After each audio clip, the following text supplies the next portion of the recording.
देश में ट्रेनों के हादसे रुकने का नाम नहीं ले रहे हैं। ये सिलसिला अभी भी जारी है। अब मध्य प्रदेश के दमोह में एक मालगाड़ी बेपटरी हो गई। ये घटना दमोह के असलाना इलाके में पथरिया के पास की है। इस घटना में मालगाड़ी के 8 डिब्बे पटरी से उतर गए। हालांकि गनीमत ये रही कि अब तक इस दुर्घटना में किसी के हताहत होने की खबर नहीं आई है। मालगाड़ी के डिब्बे डिरेल होने से सागर, दमोह और कटनी मार्ग पर रेल मार्ग बंद हो गया है। फिलहाल हादसे की असल वजह का पता नहीं चल पाया है। बताया जा रहा है कि जमीन धंसने के कारण रेलवे ट्रैक धंस गया, इसलिए रेलगाड़ी के 8 डिब्बे पटरी से उतर गए। इस घटना में किसी के हताहत होने की खबर अब तक नहीं आई है, मगर रेलवे आवागमन बंद होने के कारण इस मार्ग से निकलने वाली ट्रेनें प्रभावित हुई हैं। ट्रेनों के प्रभावित होने से इस मार्ग पर यात्रा करने वाले यात्रियों को काफी परेशानी का सामना करना पड़ रहा है। इस मामले में रेलवे से जुड़े अधिकारियों ने सीधे तौर पर कुछ भी बताने से मना कर दिया है। इस कारण घटना के पीछे की असल वजह अभी तक नहीं पता चल पाई है। अधिकारियों और कर्मचारियों का कहना है कि हम इसकी जांच कर रहे हैं। जांच होने के बाद ही किसी तरह की ठोस जानकारी दी जा सकती है। लेकिन पिछले कई सालों से रेल सेवाओं को सुंदर, सुरक्षित और सुविधाजनक बनाने के दावे बढ़ चढ़ कर किए जाते रहे हैं। लेकिन इन हादसों से साफ हो रहा है कि रेल हादसों को रोकना अब भी रेल विभाग के लिए एक बड़ी चुनौती है।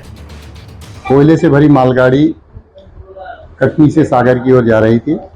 असलाना स्टेशन निकलने के बाद उसके 8 बक्से ड्रेल हो गए हैं, जिससे अप और डाउन दोनों यातायात बाधित हुआ है।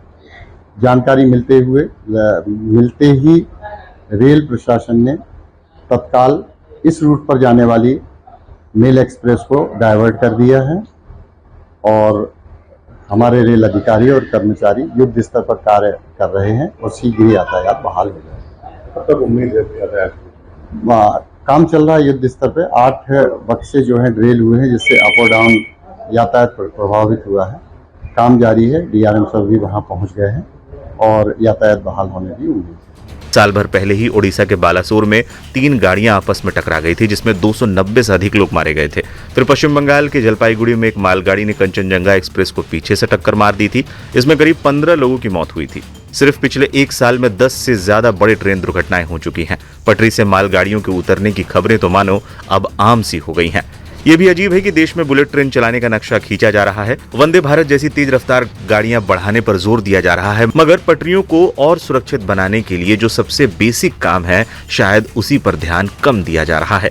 असुरक्षित पटरियों और कमजोर संचालन प्रणाली के जरिए मुसाफिरों को सुरक्षित सफर मुहैया कराना अब भी रेलवे विभाग के लिए चुनौती बना हुआ है।